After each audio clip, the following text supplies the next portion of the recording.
Hey, let's rank the signs from thinkers to feelers. This ranking, I kind of struggled with coming up with the words for some of these tiers, so I just left two of them blank, but I think you can kind of get the gist of it.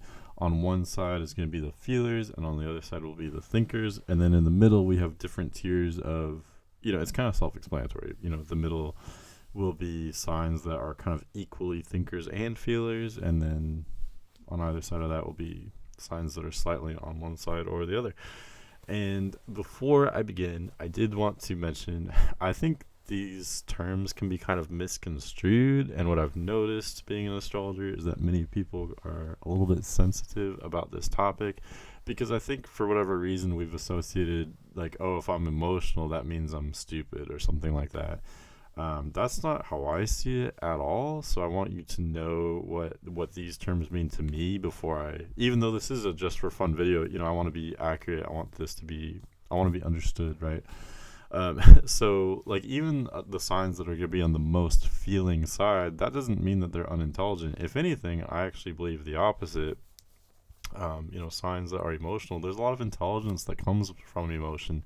It's just a different faculty. Emotion is just like logic in the sense that it can help to guide you. Can it be wrong sometimes? Of course, just like logic can. If you're only analyzing everything, you're going to be completely oblivious to so much of the picture.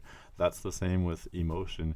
It's just a different sense. It's just like seeing versus hearing or something. You know what I mean? Like neither one is better than the other. They're just different.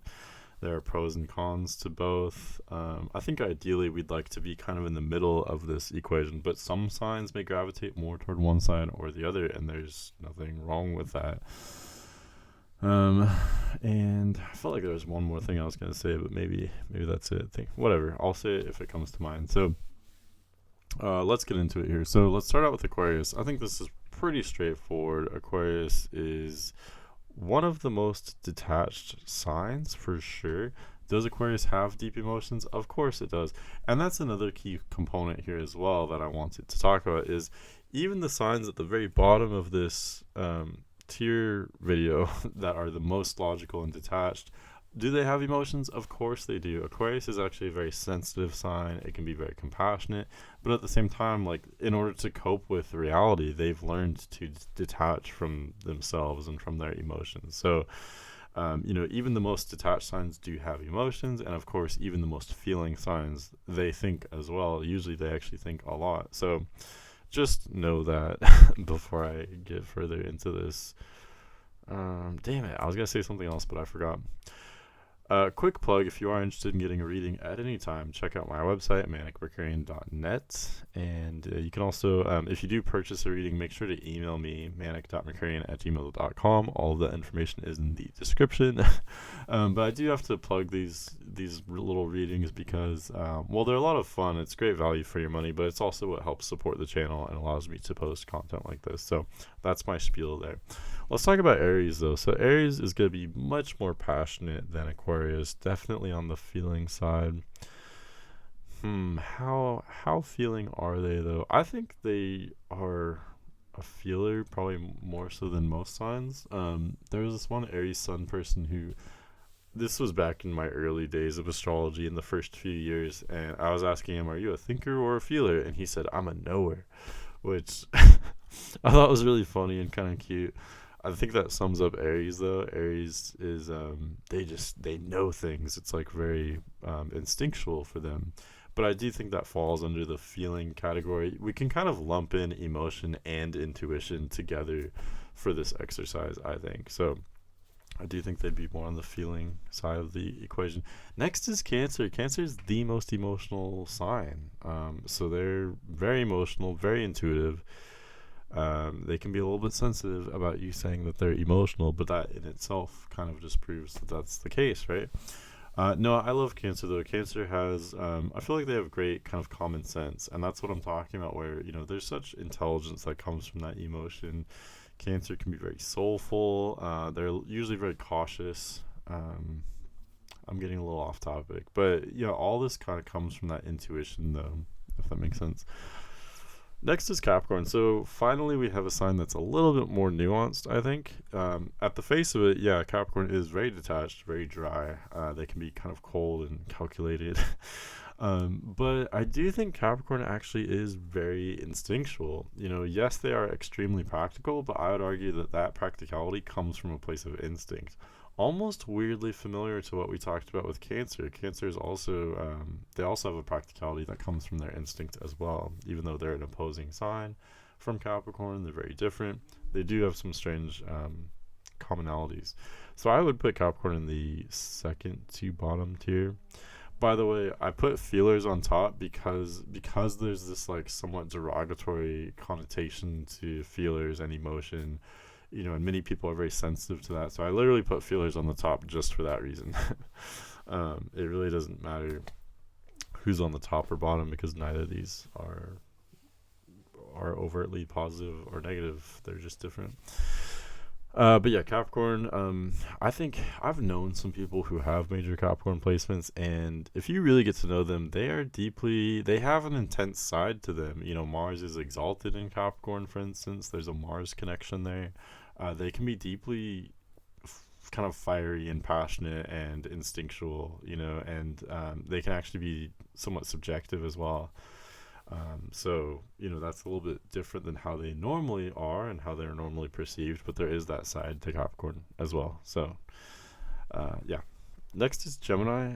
Gemini is one of the most detached signs. I hope that this gets a little more nuanced as we go further. I do think it will.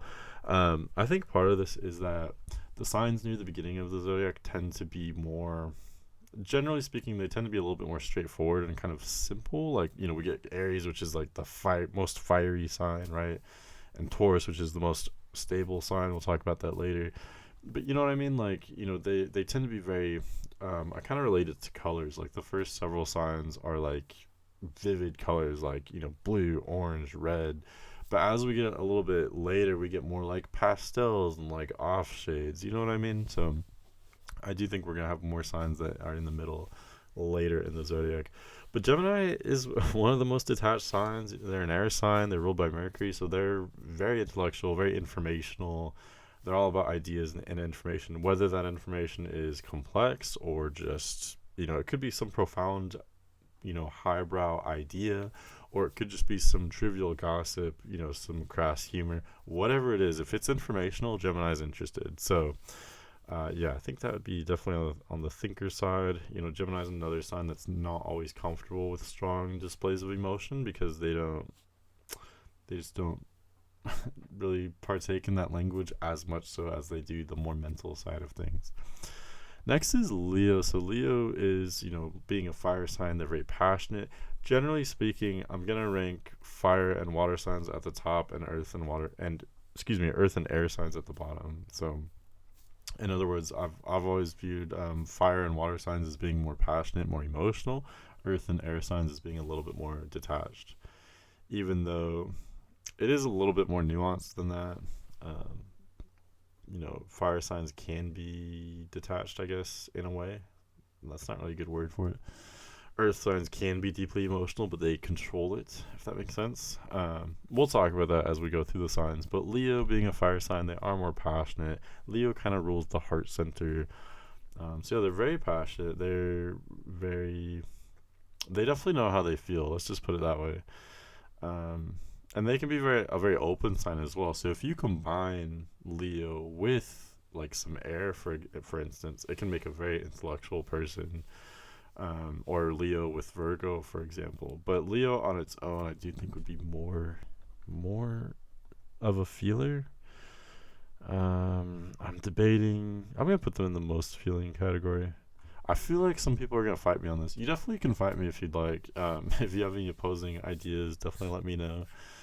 Some of these fire signs, I think you could argue would be in the second tier, but let's just put them there for now. I can always change it.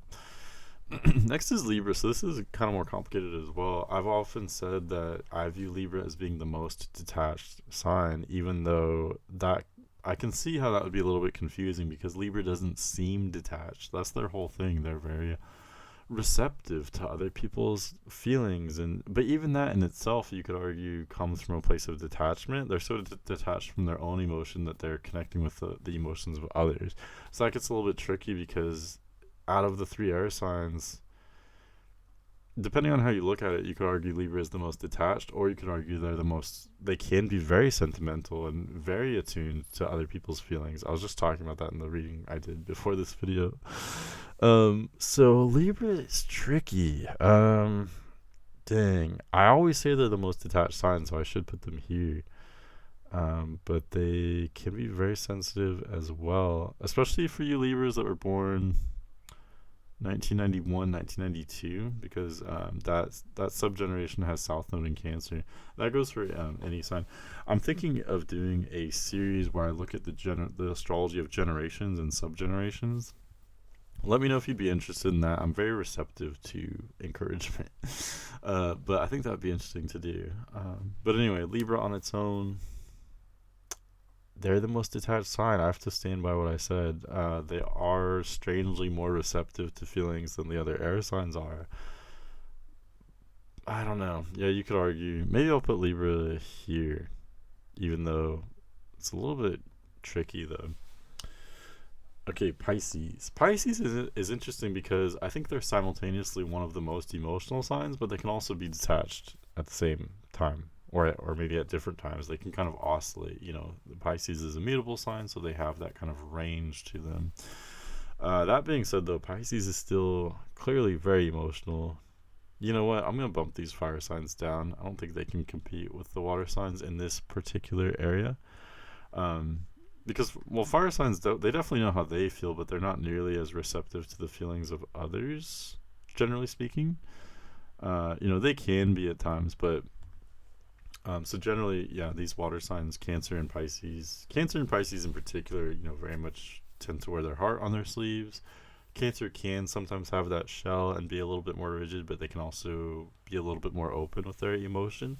And Pisces is probably more open with emotion than any other sign. So Pisces is clearly going to be at the top here. Even though they do have that detached side to them, they're still easily one of the most emotional signs for sure.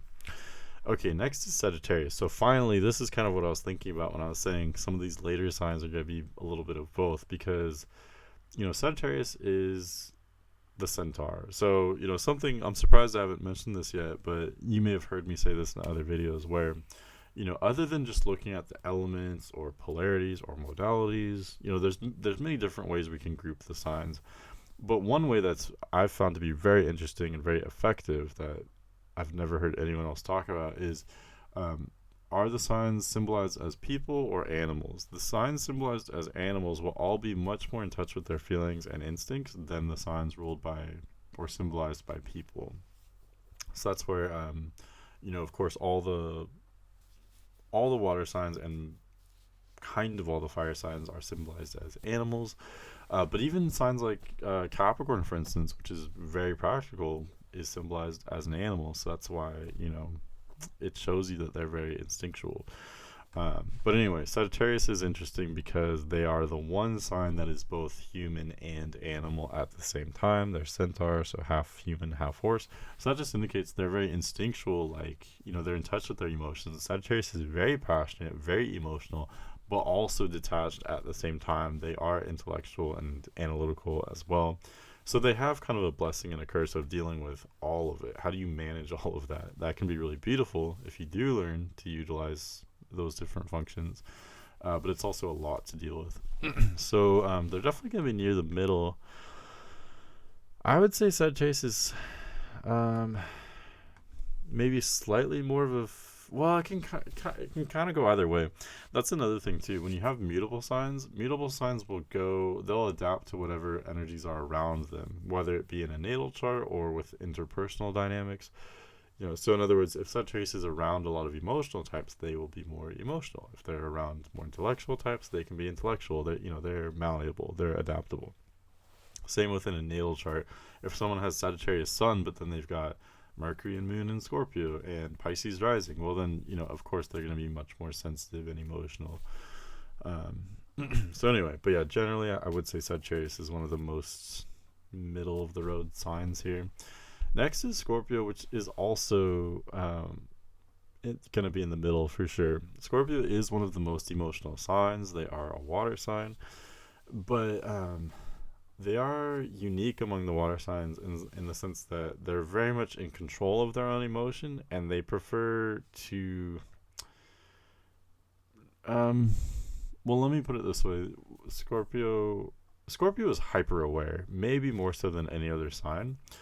So not only are they hyperly aware of their emotions and emotionally aware and intuitive on another level, but they're also very analytical. I think Scorpio, out of all the signs symbolized as animals, I think Scorpio can keep up analytically with the people signs more than any other sign. Scorpio can kind of do it all because they're in this fight or flight mode all the time. So I would say they would be kind of in the middle too. Technically, they would be more of a feeler than a thinker, but at the same time, I do think their analytical abilities are definitely competent enough that they can kind of play both sides as well, kind of like Sagittarius, really. Okay, that just leaves Taurus and Virgo. I love look how even this is. I didn't plan for that or intend for that. It kind of just happened that way. Next is Taurus. Taurus is kind of tricky as well because Taurus comes across very practical. At first glance, they would definitely look like a thinker. And maybe some of you may disagree with me, but I do think they're more of a feeler type, though. Part of that is because they are symbolized by the bull, so that is an animal. They are so practical, but that practicality comes from a place of intuition, kind of like Cancer.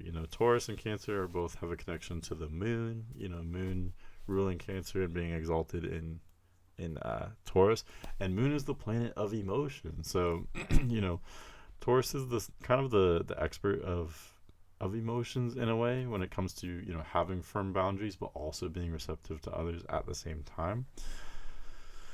So, I think this is pretty clear. I'll put them. Actually, maybe it's not so clear. I do think they're on the feeler side, but they're on the thinker side of the feelers, if that makes sense. But putting them next to Leo and Aries seems kind of ridiculous. So maybe I'll actually bump the fire signs back up here. Actually, you know what I'm gonna do? I'm gonna put Taurus in the middle. Yeah, that makes sense. Yeah, these I almost would feel more comfortable with 6 tiers or some kind of even number because I do think each one is slightly more of a feeler or a thinker. Sagittarius might be the only one I have a hard time placing on either side. But yeah, I guess these are all kind of middle of the road signs. Lastly is Virgo, and I'm going to place them here because Virgo is very analytical. Maybe more so than any other sign. But Virgo is deeply sensitive and emotional as well. More so than air signs, I would argue. So, I put them, kind of similar to the Capricorn, I guess you could say. Both come across as maybe rigid or cold, but both are deeply emotional. They just try to detach from it as best they can. Okay, so, that's kind of my ranking. I thought that would be fun. It was definitely trickier than I thought it would be, but hopefully that was interesting for you. Thanks so much for watching, and have a great day. Here, I'll put these back just in case you want to watch me put them back.